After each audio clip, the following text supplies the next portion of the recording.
مصطفى شعون، الامين العام الوطني للمنظمه الديمقراطيه للنقل واللوجستيك متحده الوسائط. هذه محطه تنظيميه عبر تاسيس المكتب المحلي للمنظمه الديمقراطيه لمهني وسائقي سياره الاجره الصنف الاول بمدينه الرباط. هذه محطه تنظيميه بالنسبه لنا احنا عاديه في اطار التحاق مجموعه ديال المناضلين بصفوف المنظمه. المنظمه هي منظمه كيف ما كيعرف الجميع، منظمه معادله مهمه يعني في الحق النقابي في قطاع النقل.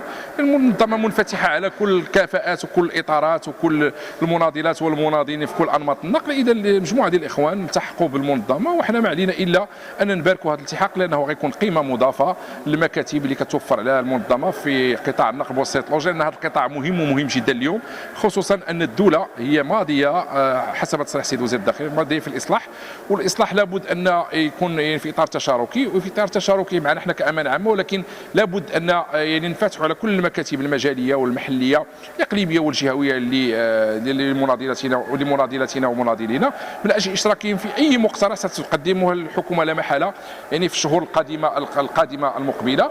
اذا هذه محطه تنظيميه عاديه، رغم ان هذه المحطه صاحبتها يعني تشويشات، صاحبتها مجموعه ديال الامور. هذا امر عادي جدا، لان مع الاسف الشديد وحنا كنا يعني خدينا شعار في الدوره الماضيه ديال المجلس الوطني ان تخليق الممارسه النقابيه ضروره ملحه من اجل رفع كل التحديات المستقبليه، لان العمل النقابي النزيه والشفاف والواضح هو اللي كيمكننا اننا نكونوا اليوم في الموقع ديال الداعم لكل المبادرات اللي غتقدر تجي على من الحكومه او من الدوله المغربيه، لاننا اليوم بغينا ولا كرهنا الدوله ديالنا ماضيه في طريق الاصلاح.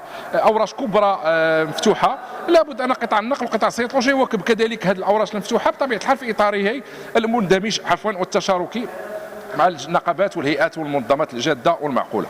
خالد المحوجب، سائق سياره الاجره بمدينه الرباط. اليوم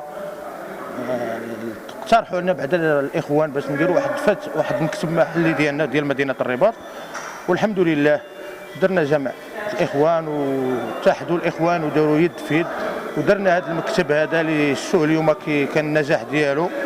وصراحه الله اتصلنا، كان اتصالات ديالنا مع الاخوان ديالنا ديال المكتب ديال لو دي تي ال وعطونا التزكيه، وربي وفقنا بما فيه الخير، لان سائق سياره الاجرات يعاني في الرباط بزاف المشاكل، ماشي مشكل الاول ولا مشكل الثاني ولا مشكل الثالث. عندنا مشكل مثلا ديال الخطوط، ما عندناش الخطوط في الرباط نهائيا. عندنا مشكل ديال المحطات، ما عندناش نهائيا، ولا واحد يحرك ساكن. والحمد لله اليوم الاخوان انتخبوني ككاتب محلي مع النقابه دو تي ال، وتنطلبوا الله يوفقنا بما فيه الخير لهذا القطاع هذا. والاقتراحات ديالنا حنا راهم باينين، حنا ما تنقلبوا على حتى شي حاجه من غير اول الاقتراح الاول هو محطات مدينه الرباط، والحاجه الثانيه هو فتح خطوط بين المدن، لان اللي جينا نشوفوا ما بين الرباط وطنجه ما عندنا حتى شي مدينه تتعامل معها ولا تتصرف مع مدينه الرباط.